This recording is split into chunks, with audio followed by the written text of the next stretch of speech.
नमस्कार साथियों, पुरानी पेंशन को लेकर बड़ी खबर।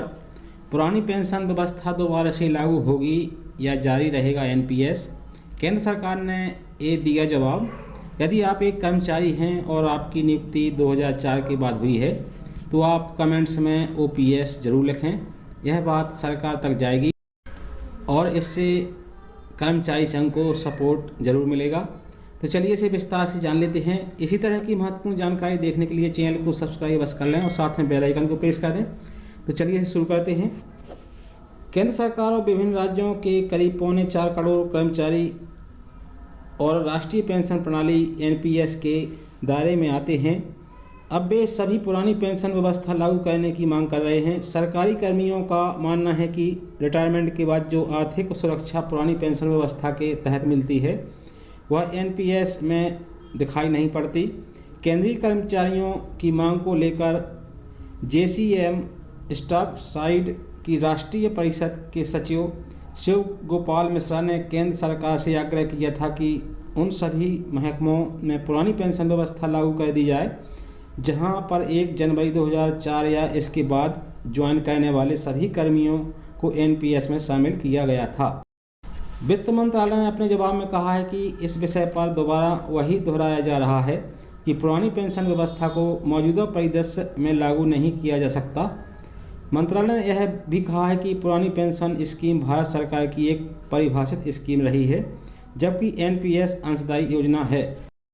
बता दें कि सेना को छोड़कर बाकी सभी मंत्रालयों एवं विभागों में 1 जनवरी 2004 से राष्ट्रीय पेंशन प्रणाली लागू की गई थी। रेलवे, पोस्ट बैंक और रिटायर्ड केंद्रीय अर्धसैनिक बलों सहित देश की करीब 28 बड़ी कर्मचारी एसोसिएशन केंद्र सरकार पर पुरानी पेंशन व्यवस्था बहाल करने का दबाव बना रही है। इसी के तहत देश भर में कई जगहों पर विरोध प्रदर्शन भी हो रहे हैं। वित्त मंत्रालय ने शिव गोपाल मिश्रा को दिए जवाब में कहा है कि पश्चिम बंगाल को छोड़कर देश के बाकी सभी राज्यों में एनपीएस लागू किया गया है। यह केंद्र सरकार का एक नीतिगत निर्णय था। पुरानी पेंशन व्यवस्था से सरकार पर आर्थिक दबाव पड़ रहा था। पेंशन और विकास के ये दोनों खर्च आपस में तालमेल नहीं खा रहे थे। सरकार के लिए इन दोनों के बीच सामंजस्य बैठाना जरूरी था। एनपीएस को प्रशासनिक तौर पर पेंशन फंड नियामक और विकास प्राधिकरण द्वारा संचालित किया जा रहा है। एनपीएस को मार्केट से जोड़ा गया है जहां इसका रिटर्न बाजार व्यवस्था और प्रदर्शन पर निर्भर करता है।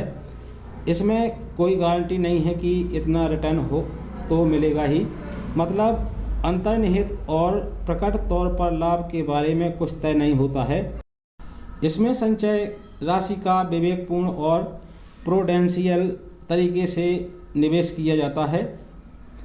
प्रयास यह होता है कि कर्मियों को उनकी राशि पर ज़्यादा रिटर्न मिल जाए। पुरानी पेंशन व्यवस्था परिभाषित स्कीम रही है, उसमें लाभ भी परिभाषित होता था।